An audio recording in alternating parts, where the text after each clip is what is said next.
Hey guys, it's me again, Eric, here at Mountaintop 9, and tonight I want to talk about the 1986 horror flick, House.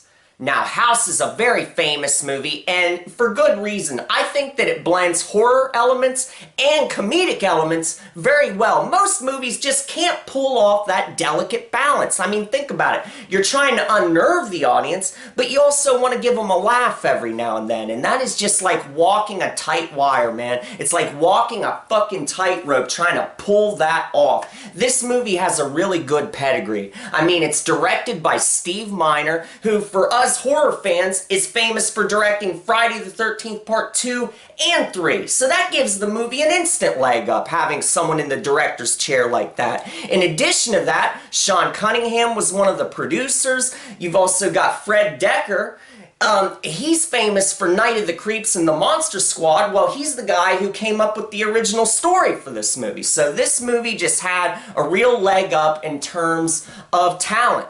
You've also got great acting in this movie. You've got William Katt in the lead role, and I just like this guy. He just has a charisma, and he's a likable actor. You know, you just look at him, how he carries himself, how he delivers his lines. You really become attached to him over the course of the movie, and you're rooting for him. You're hoping that he finds out, you know, what happened to his son. You're hoping he can rescue him, and you just kind of really get involved in his character. You've also got the next door neighbor, played by George Wendt from Cheers. You know, this guy, I mean, he comes across as really likable too. Even though he's a nosy son of a bitch, you just kind of grow an attachment to him as well. So, yeah, I don't want to get bogged down too much in all of these kind of little details because I want to talk about them after the plot. But I do want to say one more thing before we get into the plot, that the thing I've always loved about this movie, ever since I watched it when I was probably 4 years old, I mean, I was probably only 4 the first time I watched this movie, but I love the fact that even though it's a haunted house movie, they throw all of these cool creatures at you. I love the fact that this movie is packed with rubbery monsters just coming out, you know, left, right, and center. You know, if this was a haunted house movie with a serious bent, you know, if it was just going for this straight-laced approach, just trying to scare you and trying to shock you, then these monster designs wouldn't work in that case because they're too comical, they're too exaggerated. But because this movie is going for a humorous angle, because they want to make you laugh, well then it totally works. I mean, these creatures really, they just capture your imagination and they're really fun to look at. So I really like that, you know, without all the cool monsters being thrown at you, House wouldn't be nearly as fun as it is. I just love the creatures in this movie. Now, without any further messing around, let's get right into the plot of this movie. The terror kicks off when a delivery boy finds an old woman hanging from the ceiling of her upstairs bedroom. He had driven all that way just so he could give the stupid bitch her fucking groceries, and maybe even make love to her old ass. But instead of having some hot sex, he gets the ever-loving piss scared out of him and runs out of that place like a bat out of hell. We then cut to a rainy funeral scene where we meet our main character, Roger Cobb. He's a famous horror author with plenty of power and fortune. But unfortunately, the woman who offed herself was his crazy fucking aunt. Anyway, he inherits the house and decides to move in and work on a new book all about his traumatic experiences in Vietnam. But the horrors of war aren't the only thing on his weary mind. He's got plenty of troubles that make his hemorrhoid-covered asshole twitch and drip with shit-covered, agonizing pain. First of all, he's going through a divorce with his sexy-ass wife, and he misses her tits really fucking bad. Second of all, the house really does seem to be alive and brimming with sinister monsters. And to top everything off, he has reoccurring nightmares about his young son who went missing over a year ago. It's gonna take a lot of balls and resourcefulness for Roger to conquer his fears and rescue his son from the clutches of this evil house. And I gotta tell you, it's a pretty fun ride watching everything in this movie unfold. But now that I've gotten the plot out of the way, let's dive further into this beast. Let's break all of the details down into easily digestible little nuggets of tasty, delicate shit. So we've got Roger Cobb in this house. He's suffering from traumatic experiences that have happened to him throughout his life. He's trying to come to terms with that. And we've got a house that's basically a portal to, parallel universe, to other dimensions. I mean, he'll open a closet door and he'll have razor-clawed creatures busting out at him. Or he'll go and he'll open a mirror and he'll just see blackness. And he'll throw a rope down in there and it just seems like it goes on forever and ever. Like, what the hell is going on the other side of this fucking mirror? I mean, you've got big winged creatures flying around with razor-sharp teeth. So, I mean, this movie just really gets your imagination reeling because they're throwing so much stuff at you. Sure, it starts off when Roger first moves into the house. I think it's on the very first night he's there. He sees his Aunt Elizabeth. He sees her apparition hanging herself, and she warns him about the house. And so that's the first thing he sees, is that ghostly apparition of his dead aunt. But then after that, the shit just starts to pick up because he's got a big ass creature busting out of the closet. Then in one of my favorite scenes, the big swordfish on the wall, okay? That swordfish, first its eyes start to move, but then before you know it, it just starts flapping all over the place like a floppy penis. And that scene is just fucking hilarious because I think he goes and gets a shotgun and shoots the damn thing. Then you've got the part where he goes out to the damn shed and the garden tools are floating in the air, alright? You see a sickle and you see all these other sharp implements and they just start floating toward him. And they're coming towards him with intent. You can tell that these fucking implements, these garden tools, want to slice him to shreds. So they start chasing him. Then later on, when he's coming out of his damn bathroom, he opens the bathroom door and the garden tools are floating still, waiting for him when he comes out of the bathroom. So this poor guy, Roger Cobb, how he even gets a decent night's sleep in this haunted house, I'll never know, because the place is just batshit insane. You've got ghosts, you've got monsters, you've got parallel universe, and sometimes the monsters even look a little bit eerie.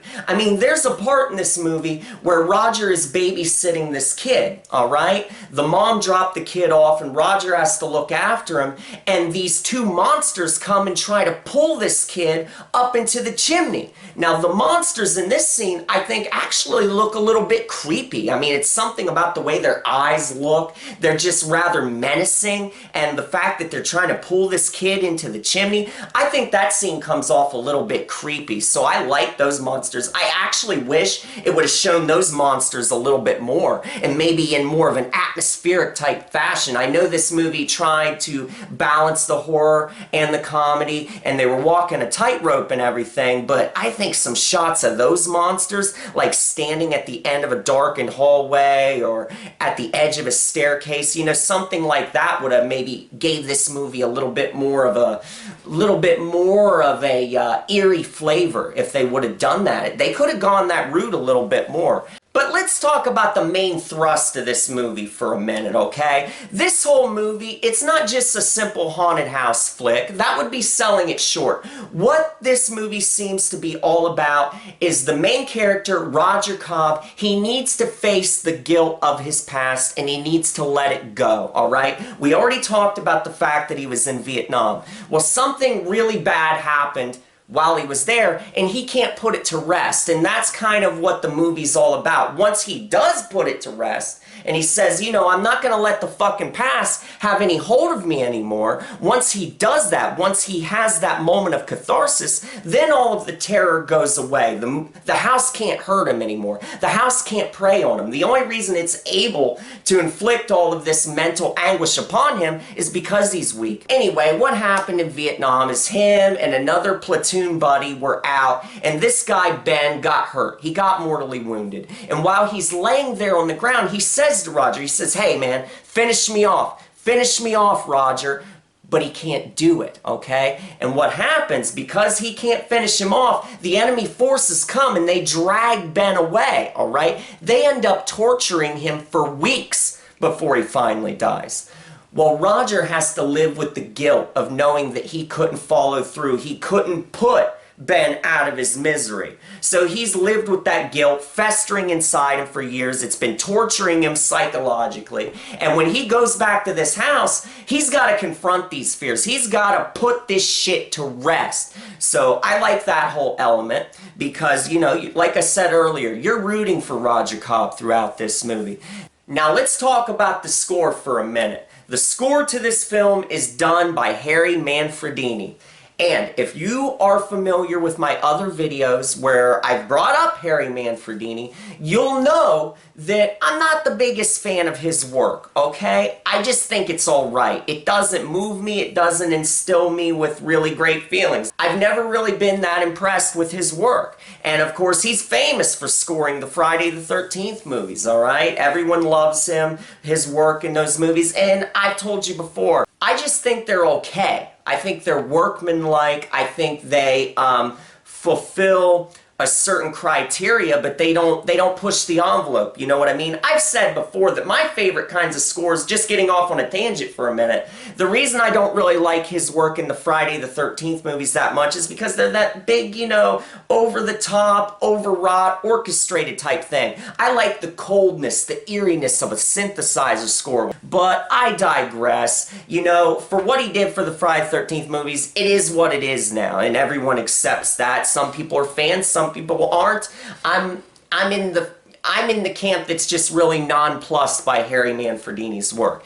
And I'll tell you what, when you listen to Manfredini's work in this movie, House, if you listen to the score to this movie, and then you listen to the score to Friday the 13th Part 5, oh my God, are they similar. Oh my goodness, there's so many musical cues in this movie. So similar to the musical cues in Friday the 13th Part 5, which came out the year before, okay? Very similar.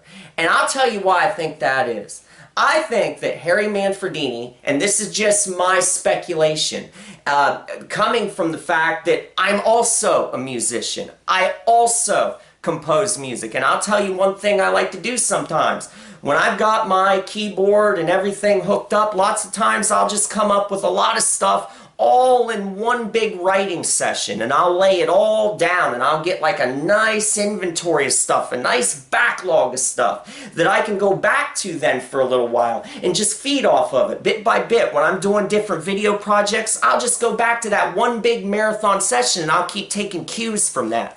Well, it's almost like Harry Manfredini would do a bunch of music all at once, and a lot of it very similar in tone, very similar sounding, and then he would just kind of recycle bits.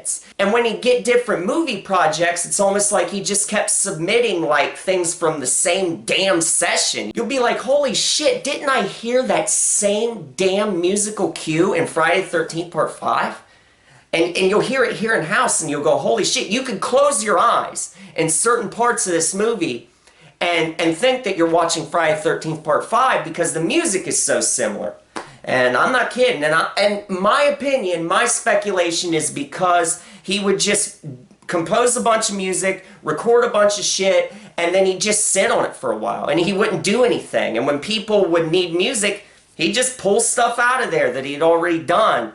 And that's why so much of it sounds the fucking same. I'm just not really impressed with Manfredini's music. I never have been. And, you know, for what it's worth, the score to this movie, it's okay, but it's not going to knock your socks off. It's not going to blow your balls off, you know what I mean? But to sum up this review, I think that House is a lot of fun, and I highly recommend you check it out. If you've never seen House, you really got to get on it, man, because it's a fun movie. It's got, you know, a fun, strange atmosphere. It's so cool how this house is like a portal to another dimension. I just love that, how he can just go through the fucking mirror and end up somewhere else. Or he can open the closet and run in there and find a parallel universe. It's so much fun. And all of the monsters, and you know, you've got fun acting from William Katt and George Wendt. The way they interact with each other is just so good. The only drawback to this movie really is the score by Harry Manfredini. I'm not a fan of it, but you know, that's not a big deal because other than that, this movie just works so damn well, and Steve Miner should really be proud of this film because it's a good one. So yeah, guys, I hope you enjoyed this review. If you like House, let me know in the comments section. And guess what, guys? I'll be seeing you again real soon.